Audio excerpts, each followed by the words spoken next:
about a joint work with Vincent and Quentin, theoretical work on trying to assess the performance of sparse methods for deconvolution, and in particular a method that works without grid, so off-the-grid methods. So I will not speak about numerics and computational methods, so if you do care about algorithm, and I'm sure you do, you should visit this web page where there is a lot of algorithm, including those that I will briefly mention. So you can actually implement the method I will try to explain. So the goal is to do deconvolution of spikes, so very simple data, but it's actually very useful for many problems. Decode neural codes, where you actually want to recover the position of the spike precisely, and of course, a lot of noise in the recording, like intracellular recording. Good thing about also seismic imaging, where you want to invert kind of wavelet you send in the ground, and recovering the precise location of the spikes is important to recover the layer inside the ground. And for instance, 2D astrophysical imaging, where you recover the position of the stars, for instance, and take into account the PSF. So in all of these questions, it's actually very important to try to assess the quality of the recovery in terms of position. It doesn't make even any sense to consider an L2 norm, because you want to recover spikes, and L2 norm is not defined over spikes. So there is a very important question in my talk of what is the quality you want to assess, what is the measure of quality. Okay? So I will focus mostly on 1D for simplicity.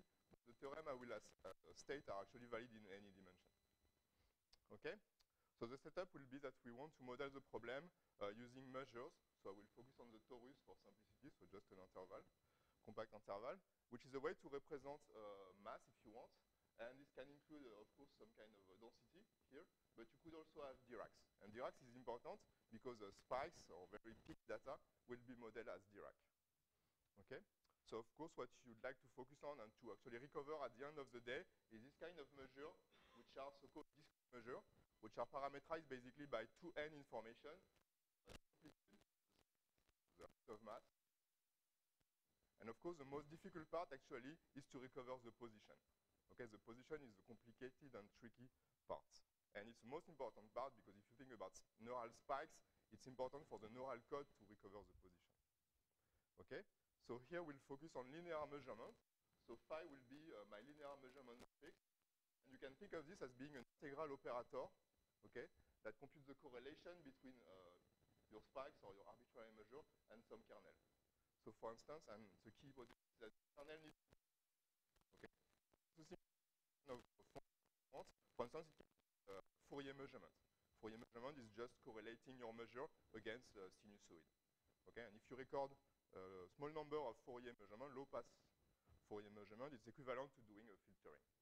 Okay, so a special instance of this is when you do convolution, so for the deconvolution problem, where your kernel is actually translation invariant, but it doesn't need to be the case, you can consider any kernel. Okay, but the key issue here, so this is an effect of a convolution about ideal low-pass filter. So equivalently, you just record the low frequency in the Fourier spectrum. This kind of here. And what makes this problem very different from compressed sensing is that the linear measurement matrix is very correlated. So if you think about Fourier atom, low-pass Fourier atom, what is very important here, and that is very different from compressed sensing, is that the position of the spikes, the respective position of the spikes, have a huge impact on the problem. So even if you think about just two spikes, if the spikes become closer and closer together, it becomes more and more difficult, which is totally different with compressed sensing. The problem is measured by the sparsity. The problem is harder if you have more spikes. Here it's very different. The complexity of the problem depends on the minimum separation, so how close the spikes are together. So you have to take into account in your theorem this delta, and it's the goal of my talk to try to explain what is the impact of this delta on the recovery performance. And maybe at some time the spikes will be too close and you will not be able to recover them. Or maybe at some time the spikes will be too close and the problem will be too unstable and you have too much noise and it will not work. So trying to assess the quality on the performance is about trying to see how this delta have some impact. Okay? So please stop me if anything is not so clear. So what are the computational methods we'll use? So first of all, what 99% of people do to recover to fight convolution is to use the so they it's the same as saying that they will restrict their computations to measures that are supported on this grid. Okay, but if you don't know about measure, basically you discretize your bar want, of your linear operator to this grid, and you solve the problem. Okay, and something classical, it's not the only way to proceed, is to use L1. This is the so-called lasso or basis proceed denoising problem, where you have an L2 fidelity term here and an L1 term that will create sparsity. And here L1 is depending between A. This is why L1, so everybody knows why. To follow a slightly different path is to try to work off the grid without grid. So you need to find the equivalent or the generalization of L1 for a measure. And natural generalization is just taking the total mass of the absolute value of your measure. Which is you take the absolute value and then you compute the total mass. And people of the measure. But you have to be careful. It's not the same total variation as the one we use for image. So the total variation of image is the mass of the gradient. Here, directly the mass of the absolute. So I will refer to as total variation or total mass. And there is a very nice formula, an equivalent way to compute this total mass. It's a duality formula, if you want. It's just to test your measure against all possible functions that are smaller than 1. Okay, and we'll use it. So it's important to realize that a measure is a weak object, so you have to use duality theory, or you have to see this through the prism of continuous function. You have to measure a measure, to test a measure against continuous function to see how it behaves. Okay, so this is each function total mass is just of the function. In contrast, if the measure is totally discrete, then the total mass is the usual weight. So in this sense, the total mass or the total variation is a straightforward generalization of discrete one to the of the grid set.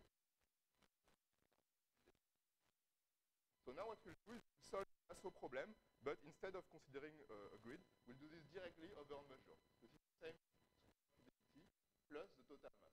Okay? And you hope that this term here will promote sparsity and will create solutions that are sparse, and hopefully it will be like this. But it's not clear. I mean, maybe sometime you could find solutions that are like this. Okay? So it will be the theorem to show that for realist problems and realist setup, you will actually find Diracs, and these Diracs will have good properties. Okay? Of course, in the limit that lambda tends to 0, if you have no noise, then you recover the classical constraint formulation. So some insight of why it should work is if you think having just a finite number, a finite collection of measurements, let's think about Fourier measurement, for instance, then it's not so hard to show, and you will see this a bit later why, that there is a function that is made of only Diracs. Okay? So really, actually, although it's an infinite dimensional problem, will give you to a solution that is a collection of Diracs. So I say that actually, so there are some algorithms. Obviously, because it's an infinite dimensional problem, so you need to find some scheme to discretize or solution to solve it. So this was proposed by Christian Bredres. This paper is this idea of the measure for sparse recovery. There is another totally different algorithm of Emmanuel Candes and Fernandez-Ronda that use SDP lifting. So this algorithm is only working for Fourier measurement. This one is working in full generality and is creating spikes, and the spikes are progressively evolving until they reach some kind of stable. Okay, so there is other competitor, of course. Probably the most famous method are so-called Prony's method that are actually very close to the algorithm of Candes. And the most well-known is the music algorithm, which is a root finding algorithm that finds solution to a related non-convex problem. So the good thing about is when there is no noise, they always work. Even if the spikes are super close, they always work, which is not the case for one as described. So in some sense, if you have arbitrary spikes and almost no noise, then you should use Prony, it's better. The negative side is it only works, so it only works for Fourier measurement. So if you have more complex operators, then it's not clear how to use Prony. Maybe there are ways to explain. So L1 in some sense is more general, I would say. And also an advantage of L1, it is convex, and it's much easier to study from a theoretical point of view. I know it's not a good argument, but this way we can do much more theory. Okay? So first of all, what do we want to ask as a question? Well, the first question is if I let's suppose you can just the case that your input measure will be the solution of the difficult problem. And for example, And in some sense, it's not a very positive answer because they say that it's not really making super resolution.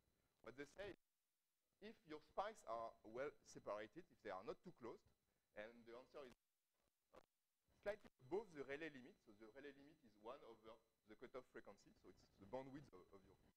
Then if the spacing is slightly above, then the solution. Also prove kind of counter example. If it's strictly smaller than 1, then you can build, I would say, pathological case where it will not be the solution. And the conjecture is that actually the theorem here is 1. So really this paper is a breakthrough. I mean, the proof is like 40-page long, and it is really hard. It's not so hard. It should be proportional to the Rayleigh limit, but getting down to 1.26 is really an amazing achievement. But yet it's a bit disappointing because it says sometimes L1 will not work. Okay. So in theorem, phi is the ideal. I want to mention is how to test more. So this is really for cutoff. Always invert the Gaussian filter because it's invertible. So the question becomes a bit different. The thing is not really this. It's to say, okay, what's happened when there is noise? When there is no noise, but of course when there is noise, it will be a disaster. So the question is, if I have some noise here and I solve my problem, what will happen? So there are some partial solutions, partial answer. First one, of stability using some kind of weird notion of was given by Carlos Fernandez-Granda and also by De Castro, where they show that you recover spikes that are in a small box around the original one. Okay, that's tightly clustered. So once again, it's for this specific choice of kernel. So what we want to do here is first of all to show in fact a much stronger result. Is the results, the method, if the noise is not too large, will recover exactly the same number of spikes.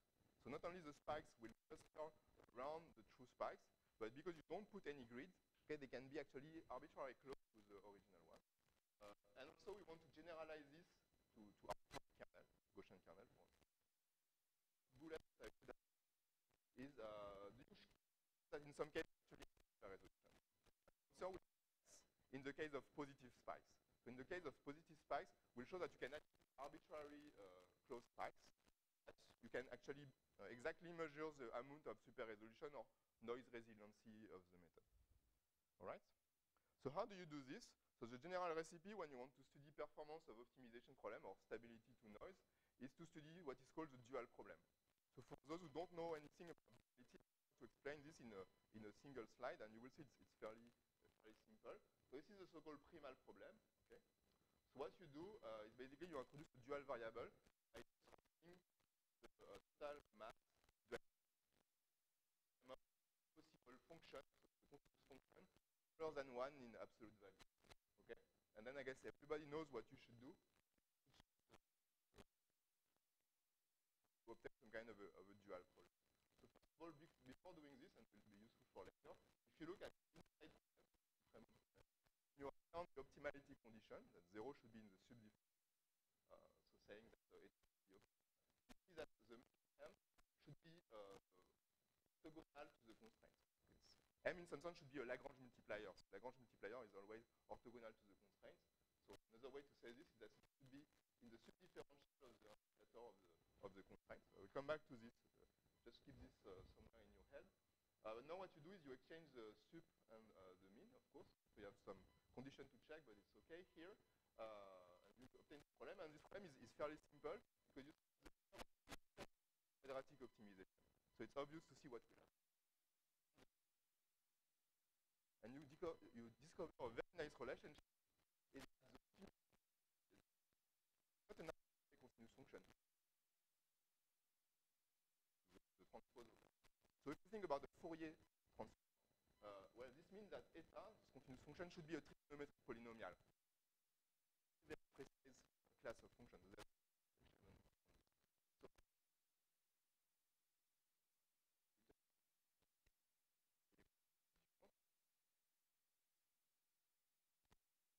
In the dual problem. Projection problem. So it's make strictly concave always have solution. And it's optimization of the concave quadratic function under the constraint is very natural. Okay, look at this. It means that this trigonometric polynomial that you write here should be between -1 and +1. Okay? And now you can look back at the initial condition here, and you can message it a little bit. So the constraint is exactly the same, or your continuous function if you have more general character. Okay? Differential being the generalization of the classical derivative for arbitrary. Your math, what is the subdifferential of the total variation? Is the generalization of the subdifferential of the L1 norm. So for those who know the L1 norm, they will recognize the same formula. So the subdifferential should be that your trigonometric first, it should be smaller than the absolute value. And also, it should calculate the spikes position. So if your primal solution is made of spikes like this, your trigonometric polynomial should be an interpolating polynomial. And then it's really explaining why the problem becomes harder and harder as spikes will become closer and closer. You need to find trigonometric polynomial that interpolate between neighboring spikes, and okay, intuitively it will become more and more difficult. Here, if you want to find interpolation polynomial, you have to explode, and it will violate the constraints. So there's no way to solution, which means that this measure you can never recover it with L1. So intuitively, to explain why L1 cannot do arbitrary super resolution effect because of this constraint. And another good thing is that because of this relationship, you see that dual polynomial give you a way to locate the position. This will be important. It's encoded in the saturation point of your polynomials. Okay? So writing down this equation gives you, in some sense, a polynomial equation for the position of the spikes.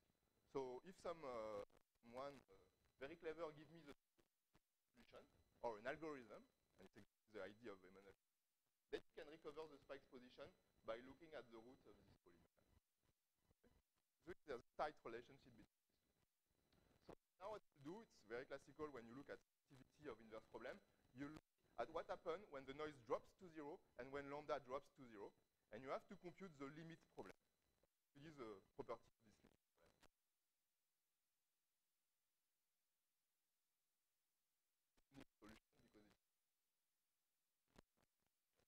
So I'm sure everybody knows it by heart. I mean,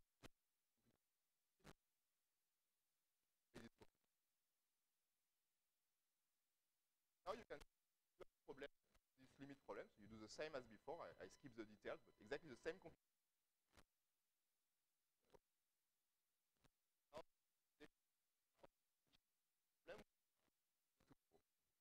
Okay, so you use some limiting dual problem, a set of solutions. So this problem now have more than one solution. In general, it has a lot of solutions. The point is, if you look at this, are not very clever because the limit of this guy, so it's a unique solution. Of course, it will be contained inside this guy, but in fact, you can say much more. And when you here, that term goes to infinity.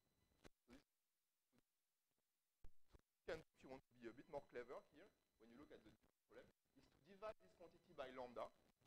Okay, so this guy will stay constant, and this guy will tend to infinity. And you obtain like the limit of the dual Fourier coefficient will be actually characterized by this. It means along all possible solutions to the okay. So these are the certificate. They are valid. All these guys, look at the low noise and the low lambda limit. What you need to pick is the one with the small. Very particular. So the limit of P lambda. So P lambda will turn to this guy. So this guy is CP. And you should check in all inverse problems. So it's not only for the convolution. If you want to look at what's happened when you have a low problem and see what is this limit. I think it's obvious in this guy defines computation. But if you can't find it, then you can see everything. Okay. Describe what happens when there is Okay? So say a little bit, you can message equation.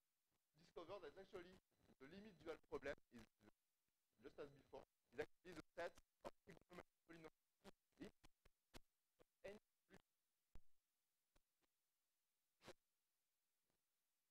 obligated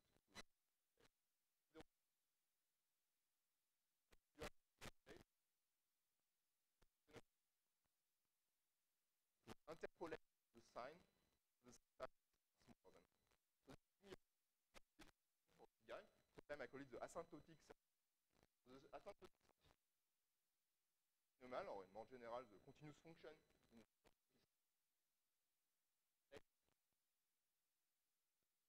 smallest possible L2 norm. And this is the one you should try to look and to see what's happening. So again, of course, sides are closer and closer. This guy will come, in some sense, more and more degenerate, and at some point he will not exist anymore. So this guy will be empty. All right? So you can say a little bit more. And it turns out there is a very simple recipe to compute it in practice. Here. So the intuition is you want to minimize the interpolate. It really means that clear. If you want to stay smaller than 1, it has to. We introduce we call the thing pre-certificate, vanishing quantitative certificate, where what we did is we remove what is ugly in this here. What is ugly is this constraint. This constraint is a bit painful to track. So what we did is we remove it, and instead we replace it by saying that its derivative should be 0. Okay? And then it's very friendly because this is just a quadratic minimization under affine constraint. So this guy, if you know the position of the spikes and the sign, then you can compute it in closed form by simply solving a linear system. So it's a bit ugly to compute, but it's a linear system that involves the filter and its derivative.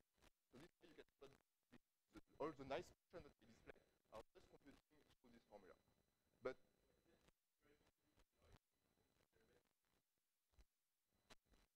yes, but I mean, the theorem will actually say what's happened.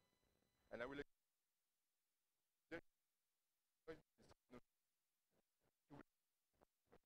try to sketch in the next slide how the noise impacts this function. And this is why, and there will be something add here, in order the noise not to be too dramatic on the certificate. This will answer the question. Say again?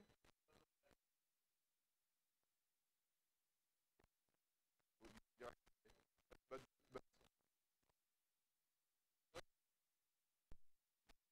problem. Well, explain the explain.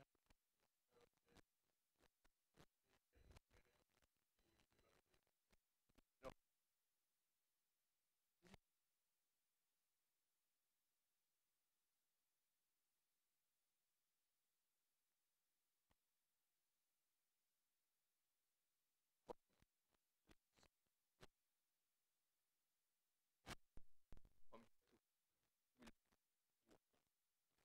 The solution problem.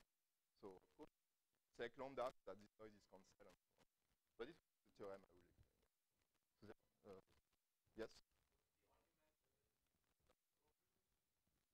No, so the argument is the so okay. This is the theorem I will put here.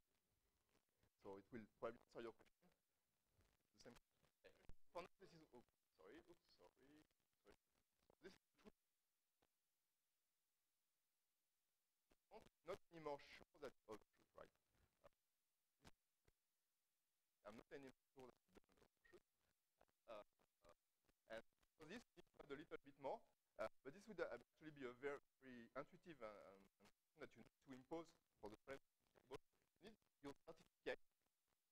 Non-denied, just in not to be one everywhere.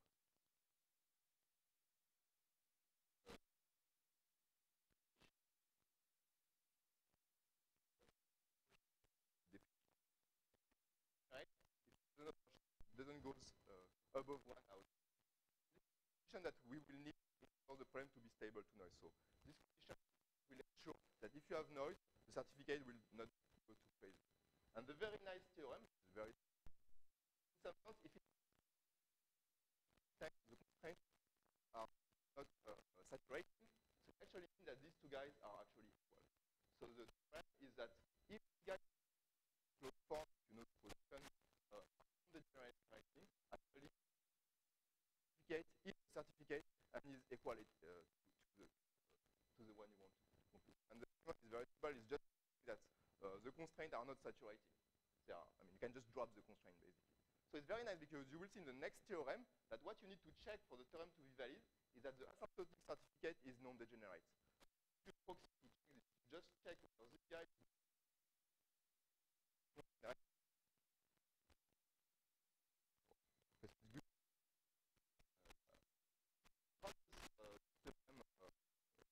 What is this theorem of non-stability?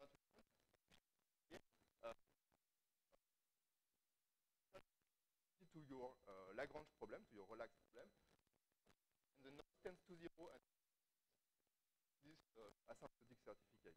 And you know the solution is encoded inside the points of your certificate. So in some sense, if this is here, then the support should be closed. So what should be the impact of your noise on your trigonometric polynomial? It should basically just be a shift of your trigonometric polynomial, but it should still interpolate at neighboring points. Okay? So of course, if this curve here becomes very close to the constraint, and if ultimately it retouches the constraint somewhere else, then this will not be true because of noise. You can create new spikes. But in some sense, the fact that the asymptotic certificate is non-degenerate will make it very robust to noise. Okay? So the assumption for the theorem to be true is that this vanishing certificate should be non-degenerate, so it should be equal to the asymptotic certificate. Then if this is true, and of course this is okay, and then I will try to comment whether it's true.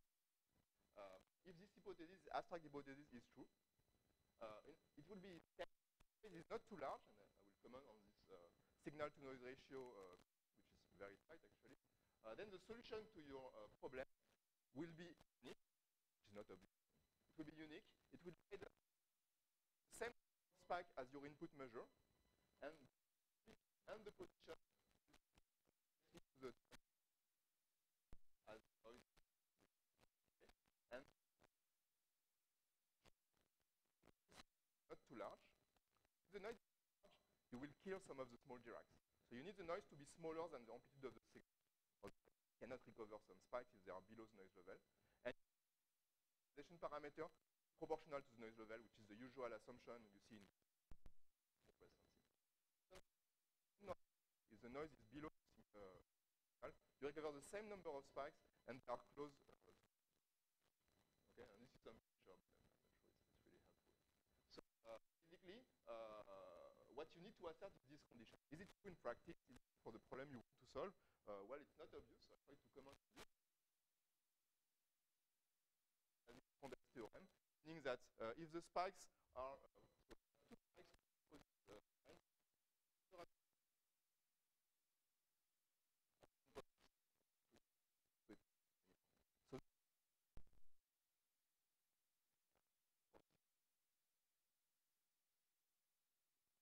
which is not covered by the theorem of Condès.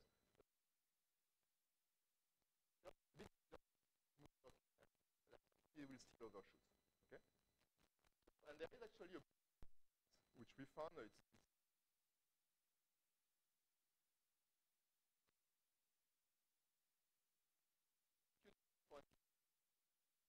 with sigma.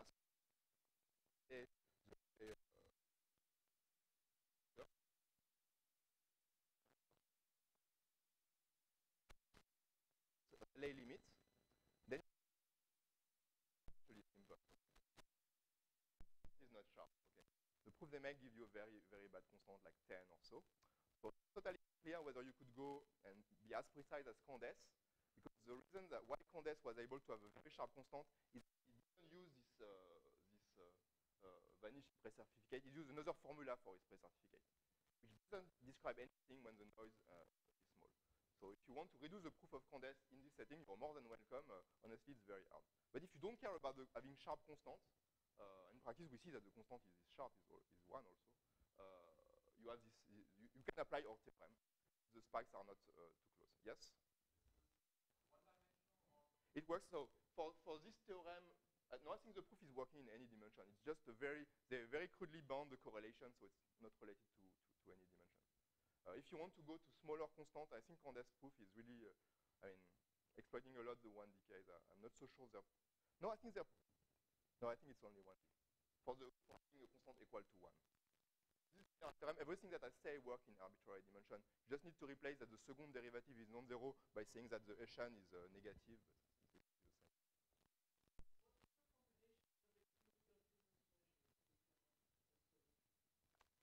So it's a good thing.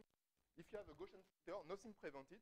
Here it prevents because you look at the low noise limit, and you know that in the limit you have a sparse measure. For the low frequency measure, the simpler argument is just that you have a trigonometric polynomial, and you look for the zero of a polynomial, and there is always a finite number of zero of a polynomial. So for the trigonometric case, it's clear that you always have a finite number of atoms. Here, you measure some ugly measure that will give a solution that is continuous. In the no noise limit, apply my theorem before, it will be true that you will. Yeah. But in full generality, if you leave with noise and long is large, I can say nothing. But it's not true. Okay. So now let me speak a bit about the super resolution you could get. And this is a case where only positive atoms. So far, atom, there is a very simple proof that says that N1 always works when there is no noise. So, but the argument is very simple. Doing product well, if you calculate your atoms, always stay between -1 and +1. So this is a very simple proof that positive atom L1 always when there is no. Okay. So the problem is often when there is because always positive spikes, but until the problem will become harder and harder as you do care. Try to understand what is noise.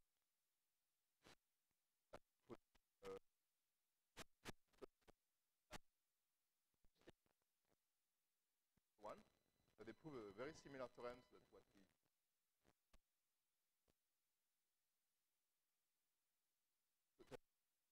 an algorithm for that. The exact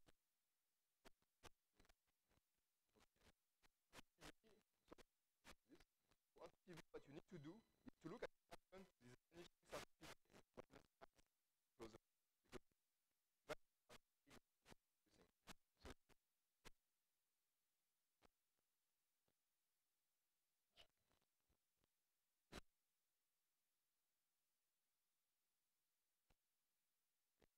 At the limit, you should impose interpolation and 2n minus 1 derivative, because you have basically 2n constraints.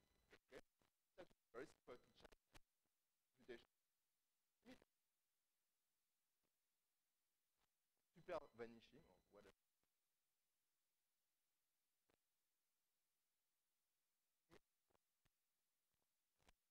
Super flat, I mean here it's just, but if you have more than 2, it gives you a function that is super flat. And the fact that it's super tells you that the problem is really hard, because the flatness of the certificate, I mean, somehow describes how difficult. So, for example,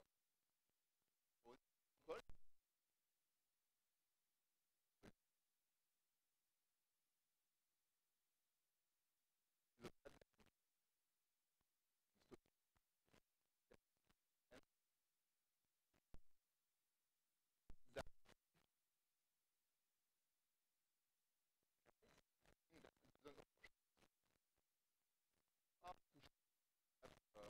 when spikes are not non-linear will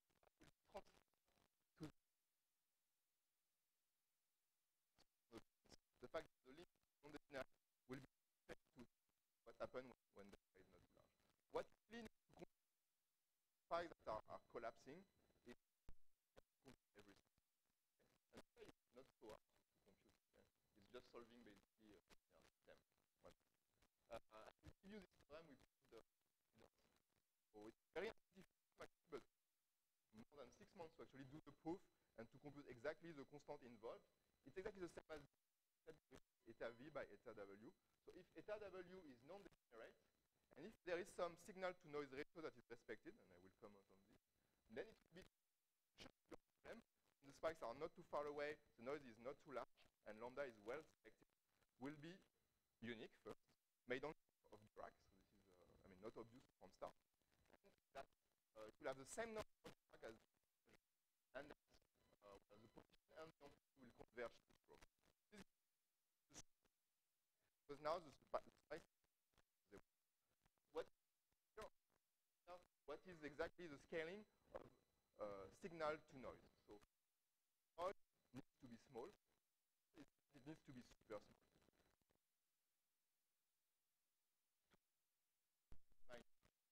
So this is a bit weird, but actually it's very logical. How lower bound of this problem. So if you come up with any unbiased estimator for this problem, if you assume Gaussian noise, so in fact, in some sense, L1 up to a constant matches the bound. In fact, the number of degree of freedom of your problem. So you have to live with the fact of this chart. Just think that L1 is that the problem is very difficult. If you have even 2 spikes, this will be really become small. And if you have more than 2 spikes, then of course it will be increasingly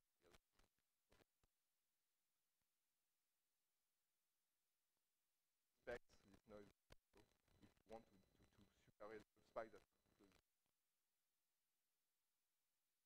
question to ask is the same as for eta v. When is it the case? What we can prove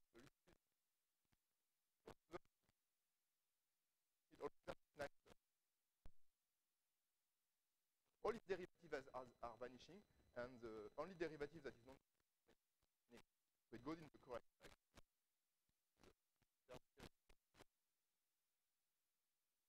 We say that if you take any reasonable low-pass filter, it's always non-degenerate, which is not a proof, just computation. And degenerate. For some pathological filter, I don't know if you care about Gaussian convolution, but we found a closed form expression for this super vanishing certificate, which is even between Gaussian and Taylor expansion.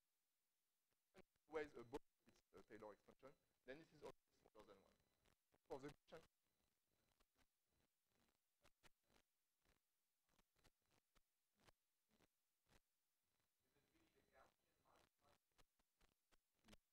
so this is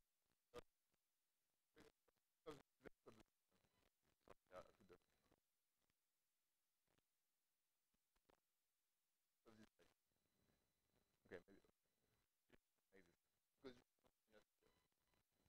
okay, believe me.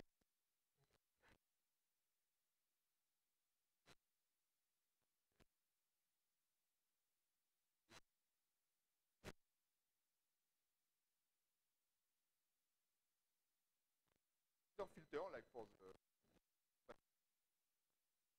super hard to actually show that.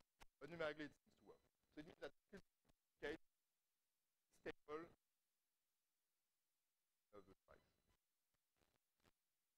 I don't know if I have much time left, but I just wanted to highlight that it also works for non-convolutive problems, like if you want to inverse a Laplace transform, which is invariant, you just measure correlation between your measure and so it's actually very, very, very hard.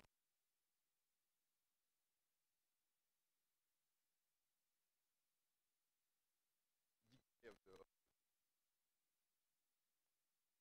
the imaging devices.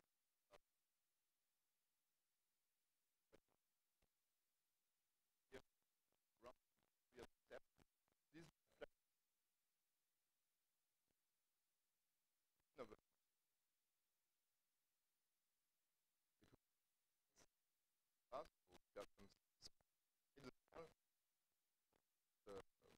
kind of, this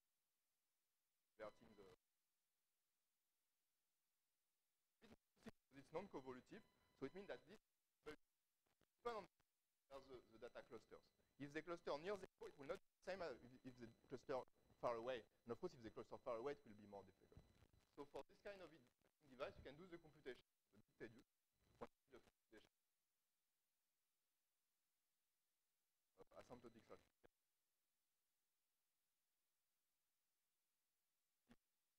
It's non-overshooting.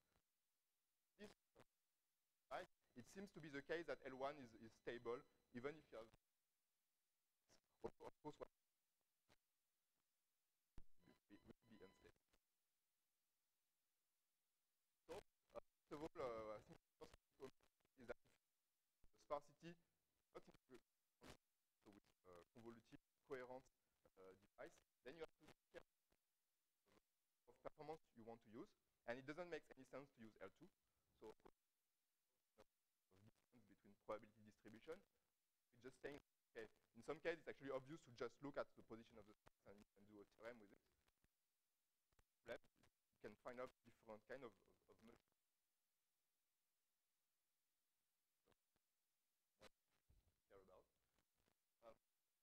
Which is a kind of thing that this the measurement, then it would everything would be limit the dual problem. But this is more you can come up with proxies completely by solving linear system. It becomes easier to do mathematical analysis. I didn't say this, of course, and most of the practitioners to implement with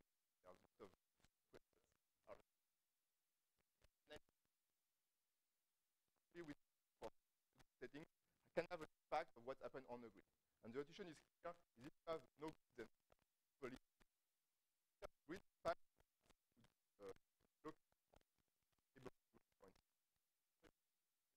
what happens if you have a grid. So if you have a grid, you cannot hope for exact super recovery. Has to deprecate, but you can still control how the will deprecate. So it's complicated, but you also say something when you have a problem is beyond spike because spike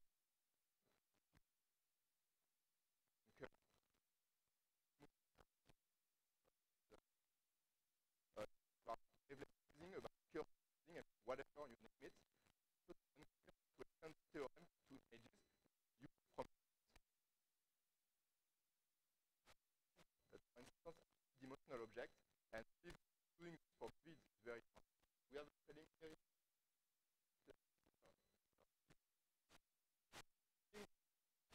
similar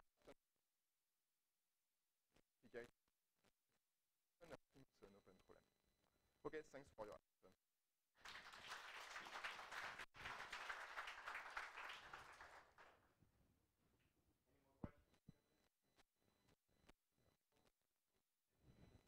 Yes.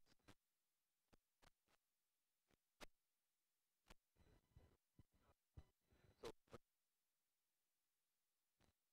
very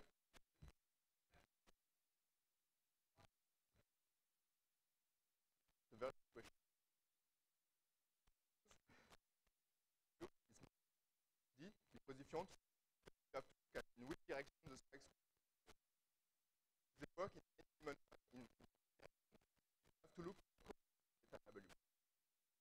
It's a bit hard. But, in 1D convention sometimes. But in 2D the direction leads to a different so you have to and you have to put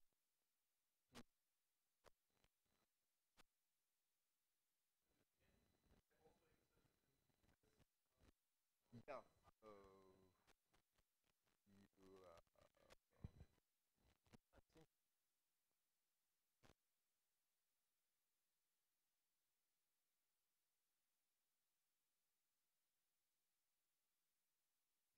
For product or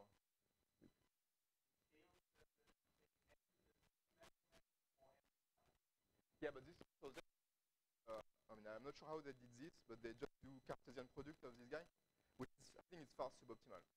And this guy is not dictating the behavior at low noise. So it's clear that, I mean, you can cook up different certificates, but maybe they will not give the correct asymptotic at exact spike recovery. Actually, the theorem is if and only if, it didn't say, but to the converse. So if you want to look at what happens when the spikes converge, you have no choice. So you have to come up with this guy and to look at what's happening. Okay, I'm not sure it's answering your question, but if this guy is violated, in fact, it will be not true that the spikes will converge.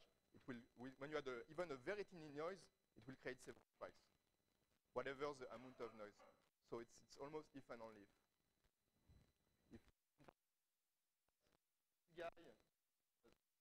If the limit certificate is resaturating, you can prove a converse theorem that it's true for one, it's true here. So when you prove see that everything is almost if and only if.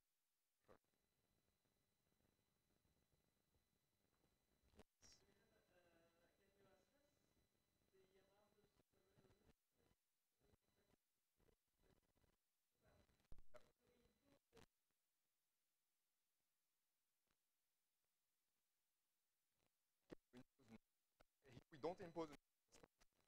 If you impose, I guess you should have Brown's method. They fix the number of spikes. So it's like when you do L0, you can. Here it's with L1, so I guess it's a bit hard. You could always change the value until you reach a good number of spikes, like I don't know if it's what you want to do.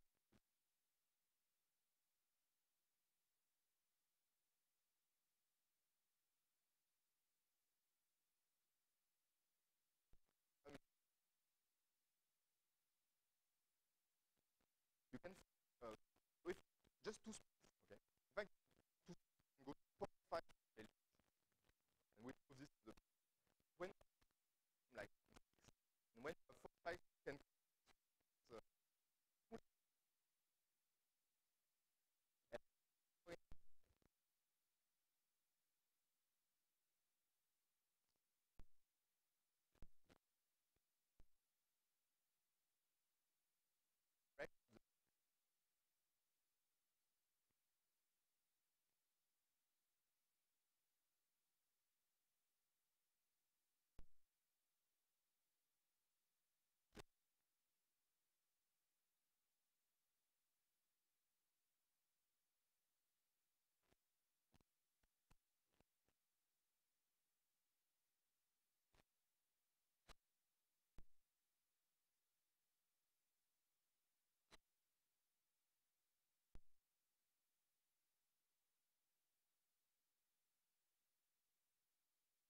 but the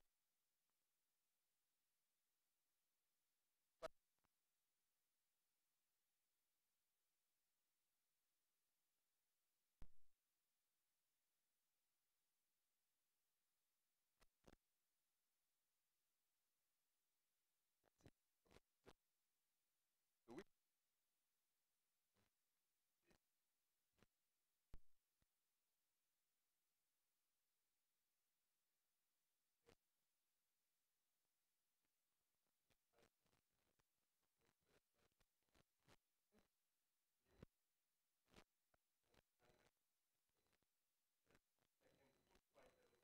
Yeah.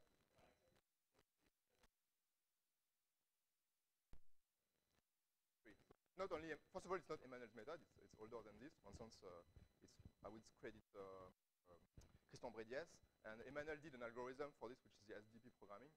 And it's true that in practice, you can have probably a better, sharper, if you are above the relay limit. But I guess people could post-process their Tikhonov and get some way to find, I don't know. I mean, actually, I don't know what is.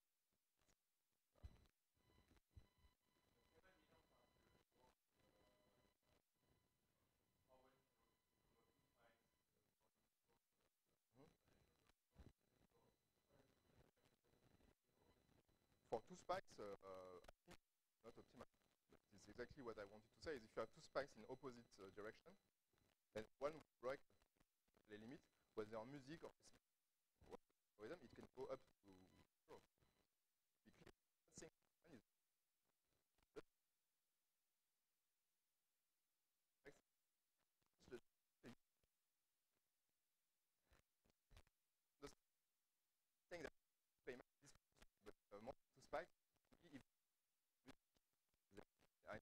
is cooking up, Laurent Demanet is cooking up music,